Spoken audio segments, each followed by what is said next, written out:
333টি GRE high frequency ওয়ার্ডের যে সিরিজটা আমরা রান করছি তার আজকে সপ্তম পর্ব। সপ্তম পর্বে আমরা দেখব 61 থেকে 70 পর্যন্ত। 61 এ আছে কন্টেনশন। কন্টেনশন হচ্ছে বিতর্কের বিষয়। সেন্টেন্সটা দেখি আমরা। দ্য মেইন কন্টেনশন, প্রধান বিতর্কটা হলো in the debate was funding. বিতর্কের মূল বিষয় ছিল অর্থায়ন। অর্থাৎ বিতর্ক বোঝাতে আমরা কন্টেনশন ইউজ করব। কন্টেনশনের সিনোনিম হলো ডিসপিউট মানে বিতর্ক, থিসিস, ক্লেম। আর অ্যান্টোনিম হচ্ছে এগ্রিমেন্ট। বিতর্ক না করে আমরা যদি এগ্রিমেন্টে চলে যাই তাহলে এটা কন্টেনশনের অপোজিট হচ্ছে। এরপর হলো কন্টেনশিয়াস। কন্টেনশিয়াস হচ্ছে অ্যাডজেক্টিভ, এটা দিয়ে ঝগড়াটে বোঝায় বা আর্গুমেন্টেটিভ বোঝায়। সেন্টেন্সটা দেখি। He is a contentious person who argues often. তিনি ঝগড়াটে ব্যক্তি। যে ব্যক্তিটা বেশি ঝগড়া করে উনি কন্টেনশিয়াস পারসন হবে। আর যিনি ঝগড়াটে ব্যক্তি প্রায় সময় বিতর্ক করে থাকেন। আর সিনোনিম যদি দেখি আমরা, কোয়ারেলসাম, আর্গুমেন্টেটিভ। তাহলে কন্টেনশিয়াস হচ্ছে আর্গুমেন্টেটিভ বা কোয়ারেলসাম, আর এর অপোজিট হচ্ছে অ্যান্টোনিম হচ্ছে অ্যাগ্রিয়েবল, যারা হচ্ছে তর্ক না করে খুব সহজে অ্যাগ্রি করে ফেলে। 63 হলো কন্ট্রাইট। কন্ট্রাইট হচ্ছে অনুতপ্ত। আর she felt contrite for her mistake. তিনি তার ভুলের জন্য অনুতপ্ত অনুভব করলেন। অনুতপ্তের সিনোনিম আমরা কন্ট্রাইটের পাশাপাশি পাচ্ছি রিমোর্সফুল অথবা পেনিটেন্ট। আর আমরা অ্যান্টোনিম হিসেবে পাচ্ছি আনরিপেন্টেন্ট। তাহলে রিপেন্ট যারা করে, রিপেন্টেন্ট, তারা হচ্ছে অনুতপ্ত। রিপেন্ট মানে হচ্ছে অনুতপ্ত, অ্যান্টোনিম হবে আনরিপেন্টেড।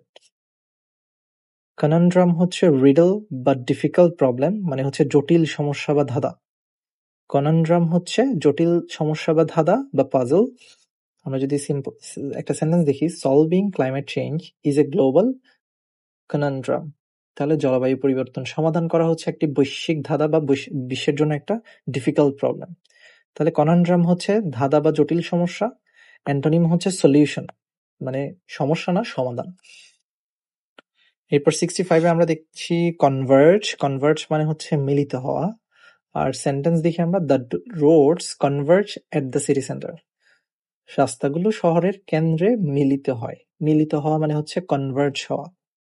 কনভার্জ মানে হচ্ছে মিলিত হওয়া, অ্যাপ্রোচ বা কাম টুগেদার অথবা মিট। তাহলে অ্যান্টোনিম হবে ডাইভার্জ মানে বিচ্ছিন্ন হওয়া। এরপর হচ্ছে কনভলিউটেড। কনভলিউটেড মানে হচ্ছে জটিল বা জটালো বা complicated. The plot of the novel was highly convoluted. উপন্যাসটির কাহিনী অত্যন্ত জটিল ছিল। তাহলে কনভলিউটেড যেহেতু জটিল, ধাঁধা, কয়েলড অ্যারাউন্ড, অনেক বেশি পেঁচানো বা জটিল, বা কমপ্লিকেটেড, তার অ্যান্টোনিম হবে সিম্পল, মানে হচ্ছে খুব সোজা, কোনো ধরনের প্যাচগোছ নেই। এরপর ক্রেভেন। ক্রেভেন মানে হচ্ছে কাপুরুষ। The craven soldier ran from the battlefield. কাপুরুষ সৈন্য যুদ্ধ থেকে পালালো। তাহলে যুদ্ধ থেকে যারা পালায় তারা হচ্ছে কাপুরুষ। কাপুরুষ মানে হচ্ছে ক্রেভেন। ক্রেভেন মানে হচ্ছে কাওয়ার্ড বা, আর তাহলে এটার অ্যান্টোনিম হবে ব্রেভ। 68 এ পাচ্ছি আমরা ডাউন্ট। ডাউন্ট হচ্ছে ভীত করা বা ইন্টিমিডেট করা বা ফ্রাইটেন করা, কাউকে ভয় পাওয়ানো। The steep mountain did not daunt the হাইকার্স।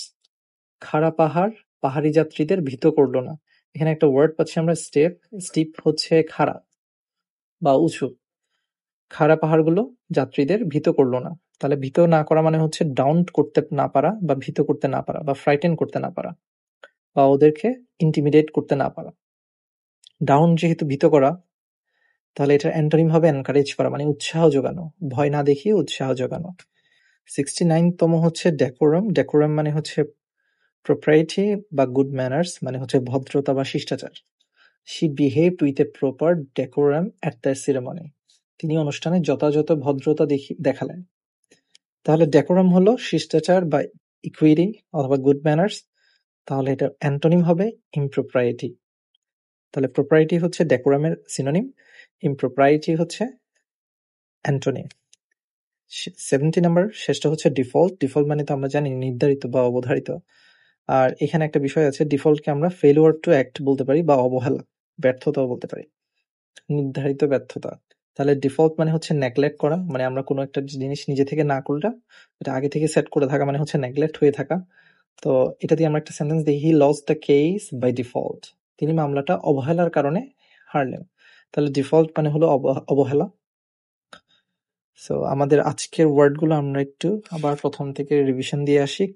Contention মানে হলো বিতর্কের বিষয়, কন্টেনশাস মানে হচ্ছে ঝগড়াটে, কন্ট্রাইভ মানে হচ্ছে অনুতপ্ত, কনন্ড্রাম হচ্ছে ধাঁধা বা জটিল সমস্যা, কনভার্জ হলো মিলিত হওয়া, কনভলিউটেড হচ্ছে জটিল বা জটালো, ক্রেভেন হচ্ছে কাপুরুষ, ডন্ট হচ্ছে ভীত করা, ডেকোরাম হচ্ছে শিষ্টাচার বা ভদ্রতা, ডিফল্ট হচ্ছে অবহেলা বা নির্ধারিত ব্যর্থতা।